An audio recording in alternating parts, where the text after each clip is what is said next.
going on, everybody? I go by the name of Kari, and I want to thank you guys for joining me here today on SneakerPhetish. By now, there's a good chance that you've already heard, read, or seen the story that recently came out on Businessweek covering the story of Joe Hebert and his mother Ann Hebert, his booming business West Coast Streetwear, and her eventual fall from a 25-plus year decorated career at Nike at the hands of her hypebeast son. If you haven't heard about the story, we're going to talk a little bit about it before we jump into how I personally feel about this. I know a lot of people have been asking me what my thoughts are, and I've been taking my time listening to a lot of conversation and even a Clubhouse room with the actual author of the article from Businessweek.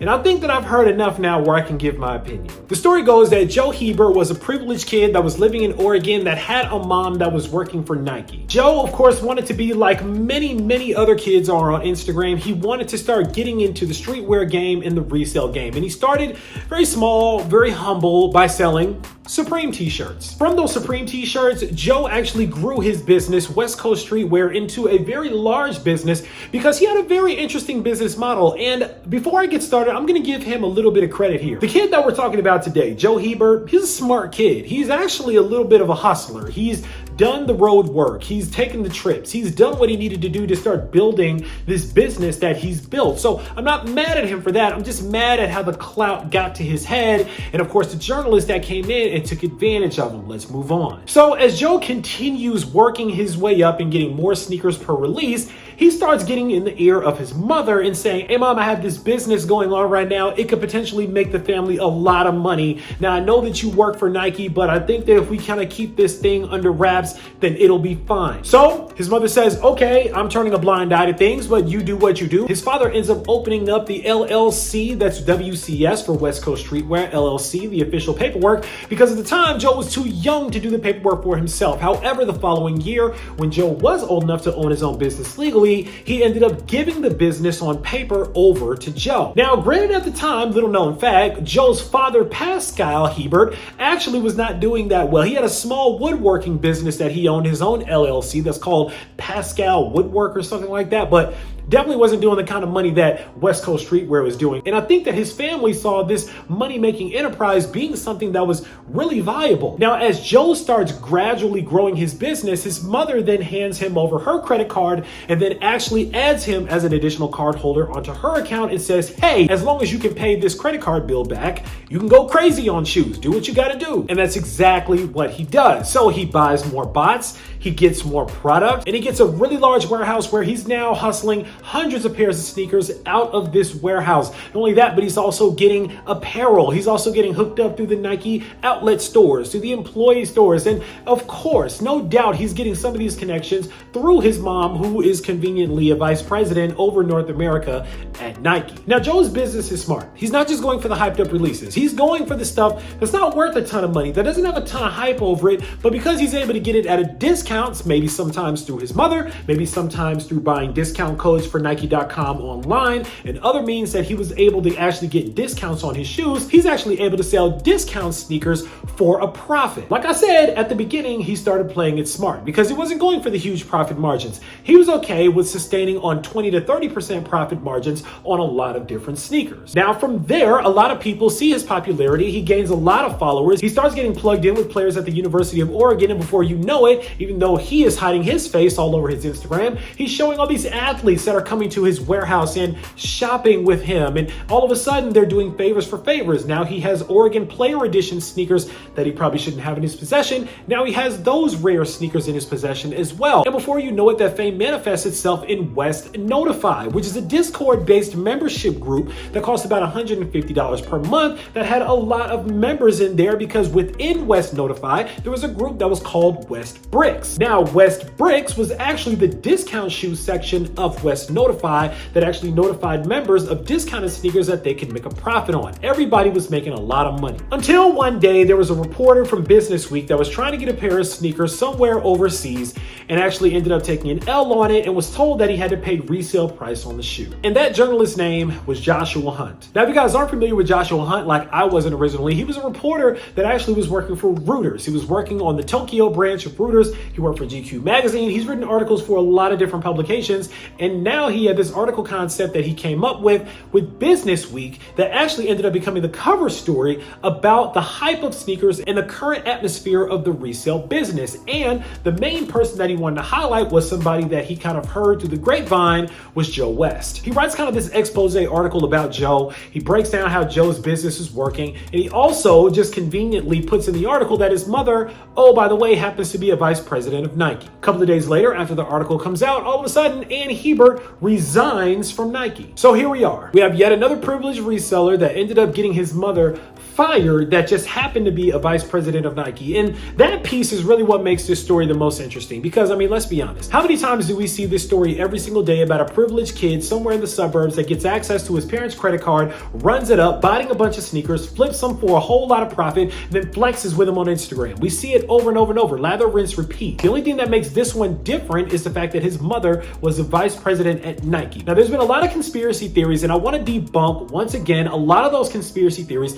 that people have been putting out about this kid, about his mom, about her ties to Nike, and about how all of this went down. So let's start there. Let's break down a few of those myths. First of all, I've seen a lot of people talking about his mother was the one that was giving him discount codes that allowed him to get all the sneakers at half price or at a discounted rate. That's false. His mother was not the one that was giving him all of these discount codes. His mother wasn't giving them out like that because that's too traceable. The whole thing about the way that this thing was working very well was the fact that his mother did not have her hands or her name on anything. And when she was questioned by Nike about her affiliation with WCS LLC back in 2018, way before this article came out, Nike said at the time that there was no conflict of interest that was found in the investigation because, yet again, she was not on the paperwork. This thing was smart from the jump. And I'll be honest with you guys, I don't think that this was something that they just randomly came about in their family. I think that they had a family meeting and sat down, and her husband and Joe, to figure out how in the world they were going to do this to make sure that it all stayed under wraps,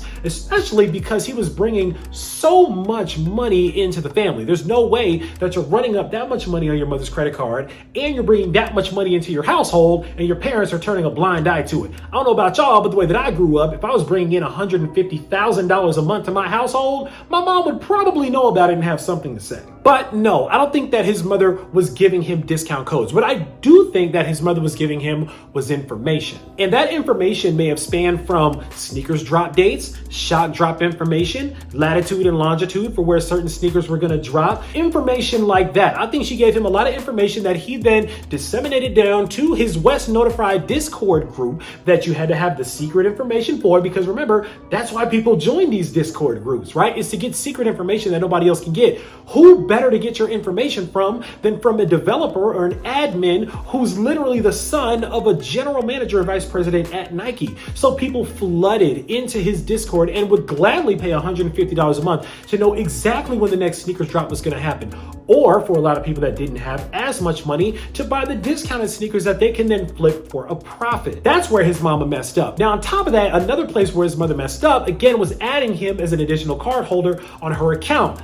But a lot of privileged families do this to build the credit of their children. Now, that's something that they don't really teach a lot of us that come from the hood about financial literacy and generational wealth. So let me break a little something down about generational wealth. It starts before you become of age to even get your own credit card to build your credit. That's why a lot of us are already at a disadvantage by the time we are of age to start building our own credit, because we're already behind a lot of people who already have their own credit cards, like Joe Hebert. His mom added him as an additional card holder on her American Express account, number one, so that he would have another card that he can use to run his bots with, and number two, so that he could build up his own credit with American Express and end up qualifying for his own cards in the future. Now, unfortunately, this whole thing has started come crumbling down because according to certain screenshots that I saw from a couple of people that will remain nameless that snuck their way into my DM, and I appreciate the lookout for that, Joe actually took to his Discord group to say that he was shutting it down and that he was stopping everything because his mother got fired. He thanked everybody for their service, wished everybody the best,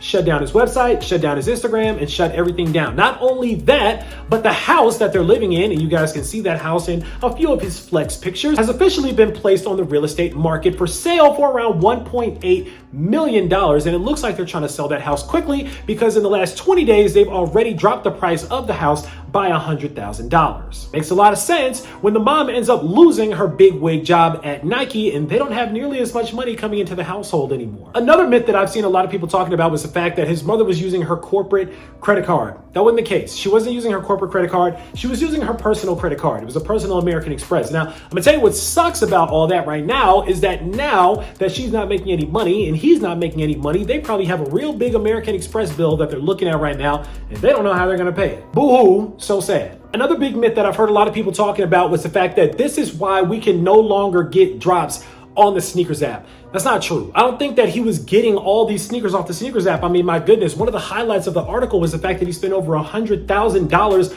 buying the Yeezy Supply website. And a lot of people don't even understand that. I was in a clubhouse room tonight, and I think it was Ben Baller and a couple of other people were talking about the fact that they didn't even know how he got his hands on all those Yeezys. That tells me that there are some people that might be a little bit out of touch, which is understandable. Somebody in Ben Baller's position that really never has had to pay for a sneaker in years, they really don't understand bots and botting and how all that works right now. But it was pretty simple. Joe probably had CyberSoul and all the big bots that are out there now, got all his cards up, had the best proxies, and killed the Yeezy Supply site and spent over $100,000 to get all those Yeezys. But Joe Hebert is not the reason why you can't get sneakers off the sneakers app. The reason why we can't get sneakers off the sneakers app is because the sneakers app sucks. It's a hard app to use. It's a difficult app to master, and it's really, really random. So it's hard to get sneakers off that app unless you know the right size to get at the exact right time in the exact right way, and you know how to engage with the app the exact right way, but nobody really knows how to engage with the app correctly, for real. So at the end of the day, it's still very difficult. Of course, I gave you guys the top 10 tips, and they help a lot of people cop, but it's still not 100% guaranteed. So no, Joe Hebert is not the reason why people cannot get sneakers off the sneakers app. It's not like he's botting the sneakers app and getting a million different pairs of sneakers off the sneakers app. It's not even how it works. But what he is doing, and the reason why you see a lot of those flex pictures with all those different sneakers on them, is because he's botting every other website. He's botting Nice Kicks, which we all know just has no bot protection on the site whatsoever. So on Nice Kicks and on foot apps and foot sites and all these other Shopify sites, he's killing these sites and botting them every single weekend to get all of these different sneakers. That is how he's filling his warehouse with all of these shoes. He even goes on to mention in the article about how he botted PlayStation 5s and Xboxes when they were really booming. And he killed Best Buy and Walmart and GameStop and all these other sites as well. So again, this is a big story, but the reason why this is such a big story is just because it involves a vice president at Nike. Otherwise, this would just be another reseller running around taking flex pictures that we all felt the same way that we felt about all those kids running around with trophy room ones, flexing them and selling them for $2,000 to $3,000 a pop. We didn't go this crazy over the trophy room one resellers. Why? Because none of them were attached to people at Nike. So for some reason, people think that because this kid was attached to somebody at Nike, he had some kind of elevated position and some kind of secret sauce or secret key that allowed him to get all the sneakers that are in Nike warehouses. And that's not true. But what I do think is true is that he did have some information that he was privy to, and he had a mama that was actually able to cover up her tracks and give him a lot of information that he wasn't supposed to have. But again, the key here is information, not product. Now let me run down the resume of this Joshua Hun guy real fast for you. First of all, this guy Joshua Hun has had a personal vendetta against Nike for quite some time now. So much so that he actually came out with a book that actually talked about how Nike actually infiltrated itself into the University of Oregon and changed the entire landscape for college football and college sports because Phil Knight donated over $500 million, that's billion with a B, that's $500 million to the University of Oregon because he was one of the most prestigious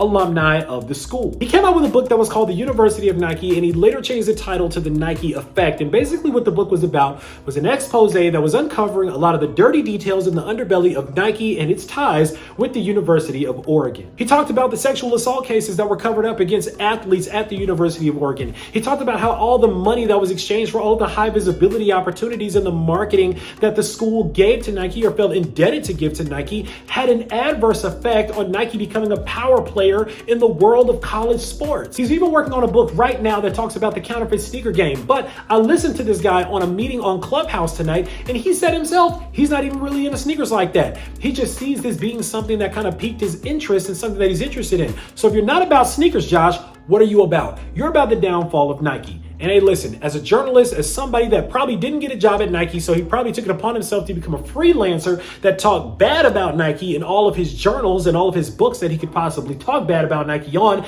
this here was the perfect storm for him to bring Nike down. And that's exactly what he did. He found a golden ticket. He found this perfect storm of finding out about this kid who was a reseller. And he mentioned on Clubhouse tonight that somehow by coincidence, he got a phone call from Joe Hebert, and apparently his mother's name, Ann Hebert, popped up on the caller ID. And when he saw her name pop up, he said, oh wow, this is interesting. Maybe for whatever reason, I should randomly look up his mother's name. And oh my goodness, his mother happens to be coincidentally a vice president at Nike. I call bull on that. I don't think that he just randomly happened to see that his mother was a VP at Nike, especially somebody who has done so much digging about Nike and the corporate hierarchy of Nike. There is no way that he possibly would not know about the vice president named Ann Hebert and saw Joseph Hebert's name and attached those two and directly and specifically went after Joe Hebert. Why didn't he go after Benjamin Kicks? Why didn't he go after Better Boy Nova? Why didn't he go after so many other big resellers that are out there? Why didn't he go after the guys who run Cool Kicks? Why didn't he go after some of the big resellers? Why didn't he go after Chris Smokes, the guy who's the sneaker plug for DJ Khaled and We The Best? There's so many other resellers that he could have gone after, but no. The reason why he went after Joseph Hebert is because he wanted to pick and prod and poke at Nike, the corporate structure that he has written books and volumes and journals and articles about the corruption happening underneath the surface of Nike, and this was a perfect opportunity for him to bring it down. Sorry, Joseph Hunt, I'm not convinced that you just arbitrarily came up on this article about this young reseller kid that randomly happened to have a vice president for a mom. I think you're a lot more calculated than that. Matter of fact, I want to quote you a piece of this article directly from Bloomberg. He says that when I asked Hebert about the connection later that year, he acknowledged that Ann Hebert was his mother and said that while she inspired him to be a business person, she was so high up at Nike as to be removed from what he does and that he'd never received inside information from her, such as discount codes. He insisted, though, that she not be mentioned in the article and cut off contact not long after our conversation. Joseph Hebert, even though he wanted a lot of clout and even though he wanted to look like the man, he did not want his mom to be put on Front Street for two reasons. Number one, he didn't want to mess up his mom's job in her career because, again, you're looking at a woman who spent 25 years starting at the bottom of the bottom in sales and working her way all the way up to the vice president of Nike. He didn't want to mess that up. I believe that he really loves his mom enough to not mess up her career.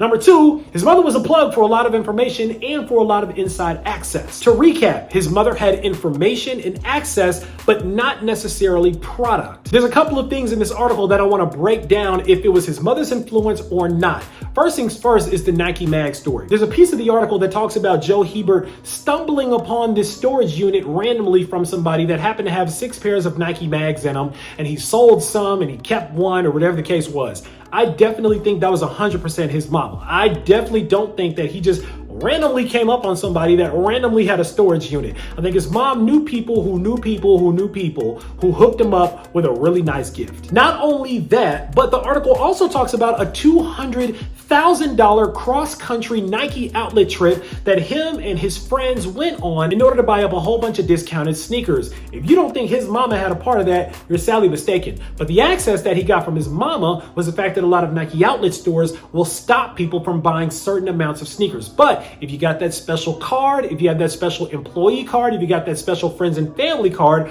theoretically they'll look the other direction if you clean out the store, especially if your mama is a vice president at Nike. All you got to do when you go to the outlet store is just pay off the people and the managers that work in the store. That's easy work. If I hand the manager a little bit of money and I tell them, hey man, my mom is a vice president at Nike, she could probably hook you up with a better job if you're trying to get up out of the outlet, if you want to work at an inline store, or if you ever want to work in corporate, which a lot of people start out at the outlets in retail and they want to end up getting to Beaverton one day. This kid probably was telling them, I can help you get into Beaverton if you hook me up with all of these sneakers that I need in here. So yeah, was his mother kind of used as a pawn in that situation for his plans for domination in the resale game? Yeah. Why wouldn't it? We're always going to use the resources that we have. So of course he used his mother as a resource, but I don't think that she was in the outlet stores with him like, yeah, I'm Ann Hebert, hook him up with the shoes. No. So in my opinion, I think it was really messed up that the reporter left that part of the conversation in there about the fact that the kid even said that he did not want his mom specifically to be named out in the article. This kid does not want anybody to know who he is. If you look at his Instagram page, every one of his pictures, this kid's face is pixelated out. It's blurred out. It's censored out. He doesn't want people to know who he is. His license plate on his car is blurred out. He doesn't want anybody to know who he is. There's a reason for that. He wasn't trying to get anybody in trouble. The money was coming in and he wasn't trying to mess up what his family had going on. But because this journalist was doing his journalistic duty of exposing everything, it just so happened by happenstance and coincidence that it ended up costing his mother her job. Now let's talk a little bit about what this means for his mother. Now, Ann Hebert again has resigned from the company. So let me clear that up as well. His mother resigning from the company did not mean that his mother typed up a 2-week notice email and sent it into her boss for whatever reason. That's not what happened. His mother was fired. But when you're a vice president at a company and when you're that high up in a company, they want you to save face. When you're an executive in a big dog company like that, it doesn't look good on the company to fire their people because they put those people in position for a reason and they have shareholders and stockholders in the company that are depending on the executives in the company to make the right choices when it comes to the people that are managing their investments. So it looks bad when you just fire a person like that unless they do something completely egregious like embezzlement, which is not what his mother did here. So what I think ended up happening is that they brought his mother in once again, after the 2018 situation that they were able to kind of sweep up under the rug. They brought her in again and said, Ann, listen, this story on Businessweek, it's getting out of control. You're named, your son is named, and we're gonna have to let you go. But here's how we're gonna do it. We're gonna let you resign from the company so that you can save a little bit of face and set you up with whatever your next job is going to be. And that's exactly how it went down. So do I believe that his mother just resigned? Absolutely not. His mother was fired, but his mother was given a bit of a golden parachute. Now, she's not going to get severance pay, but I'm sure that she's going to cash out whatever stock options she's vested in or whatever other stuff she's vested in. I'm sure she's going to have a nice little chunk of change that she can go out on. But she's missing out on a lot of other stuff as well. And again, they're also missing out on all the money that Joe was bringing in. This is a story of a privileged kid that had a lot of inside access, that had a lot of access into better product, that had a different kind of hustle that actually was working for a long time, whose thirst for clout and for fame actually overshadowed his business sense and his hustle, even for a split second. And there was a journalist that pounced on that like a lion and took full advantage of it and exposed it so much so that ended up costing his mother a very decorated career at Nike. Shame on everybody involved in this. Ann Hebert, Joe Hebert, and Joshua Hunt. Shame on everybody involved in this, not only for their actions, but for their intentions as well. And while everybody was busy trying to grab up all the hype stuff, Joe West actually took it a little different direction and grabbed up the stuff that wasn't worth as much money. This here is the Cosmic Unity. Not a whole lot of people went for this sneaker. This sneaker costs $150 retail price. But if you're Joseph Hebert and these end up in the outlets and you can get them at a cheaper price, of course you're gonna buy them up at $75, $65, $55 per pair, and then you can turn around and sell them at a discounted price and still make a profit off of it. And that is how he made his money. Not in the hyped up stuff like these, even though probably for some more hyped up product, he was probably able to get his hands on as well for a pretty decent price by buying the sneakers on certain websites. But these types of sneakers, the cheaper sneakers, the sneakers that he could discount, the sneakers that were the bricks, this is really where he was making his bread. Now, the final question is, what does this mean for the future of the sneakers app? What does this mean for the future of Nike? What does this mean for the future of sneaker buying? Simply put, not much. Probably nothing. I'll be honest with you guys. I don't think that this situation is going to change anything about the way that we purchase sneakers out here. Because what would it change? It's not going to change the way that we can purchase stuff from outlet stores. It's not going to change the way that the sneakers app works. It's not going to change the way that Nike releases their shoes at this point. All this is going to be is an example made of a vice president at a company and a cautionary tale about how to move a little quieter and a little bit more in silence if you're a big reseller out here. Bots aren't going away anytime soon, and neither is Joe West. I just think he's going to shut down what he's got going on. He's going to figure out another way to start botting again under a different business name. That's all he has to do. But as far as this completely changing the landscape of the sneakers app and the landscape of Nike, and Nike all of a sudden giving everybody access to the most coveted sneakers because of Joe Hebert and Ann Hebert? No. If Nike didn't change anything about the way that they release sneakers after Marcus Jordan literally backdoored 12,000 pairs of sneakers and made millions of dollars, do you really think that they're going to change the way that they release sneakers because a kid hit up all the outlet stores and bought at all the Shopify sites to buy a bunch of J's and a bunch of Yeezys? No. The lesson that we learned from this, boys and girls, is you need to move with silence when you're doing business, like the kind of business Joseph Hebert was doing. I talked about this in the trophy room video, and I'm going to reiterate it one more time. Resellers these days want to be more famous than they want to be rich. And as long as that's happening, we're going to have more and more Joe West and Joe Heberts out here that are getting shut down and caught because a lot of these kids have parents who work at Nike and Reebok and Adidas and all these other places that are giving them access to all this product out here. I mean, shoot, there are even internal employees that see themselves coveted sneakers and really hyped up sneakers. They send themselves shoes that everybody wants to not give us a fair advantage even from the inside before the sneaker even comes out. But that's another story for another day, because I may know the names, but I'm not going to give all that information out. The game is to be sold, not told. But just know that this whole thing with sneakers and the corruption in the sneaker world at brands, it goes a lot deeper than Joseph Hebert. The sneaker game is messed up, guys. And the only way that that's going to change is by two things happening. Number one, if nobody ends up buying Nike sneakers anymore and everybody decides to boycott Nike until they figure out a way to more fairly release sneakers, but we all know that's not happening. So the second way that this could end up shutting down is if Nike simply releases more sneakers and floods the resale market out here. But Nike's not going to do that because Nike has to keep driving up demand on their product to ensure that the product keeps selling out. So it doesn't make any sense to release 1 million pairs of every single sneaker that comes out. Number one, because it's too much money in production costs, and number two, because it drives demand down. You guys have to remember, every time a story like this goes viral, it makes the value of coveted sneakers go up, because now these sneakers don't just represent something that you wanted, they now represent a moment in this culture, a moment in business, and a moment in this society as a whole. They're bigger than sneakers now, and that's the thing that we have to understand. This world is no longer the subculture of outcasts that used to love sneakers that it used to be. This thing is global. It's multi-billion dollars, and even the resale industry at this point is a multi-billion-dollar industry. We have to start looking at it as such. I wish that I had more flowery language that I could tell you guys about this thing changing and becoming more fair, but I don't. There's a lot more Joseph Heberts out here, and just because Nike took down one Joseph Hebert and one Ann Hebert doesn't mean that there's not a ton of other Nike employees that have kids that are doing the exact same thing. They're just doing it a lot more quietly. All right, guys, listen, that's pretty much all that I have to say about this entire situation. Hopefully you guys gained some insight. You guys got some real deal information about what was really going on in this story here. You guys really understand who Joseph Hebert is, what he did, what his mom did, what her involvement was, and what this means for Nike in the future of sneakers. Hopefully I cleared some of those things up for you guys. Now it's time for you guys to sound off down in the comments and let me know what you guys think about the Cosmic Unity, if you want to talk about it, the Silver Toes, if you want to talk about it, but more importantly, Joseph Hebert, Ann Hebert, his father Pascal Hebert, WCS, West Coast Streetwear, and this whole story, this entire debacle as a whole. Sound off down below. Let me know what you guys think about all of this. I'm really curious to know, so let's dialogue. Of course, right down in the comments, make sure that you click on that subscribe button so we can welcome you into the Sneaker Fetish family, to make sure you don't miss out on any more heat that comes through like these, because I guarantee you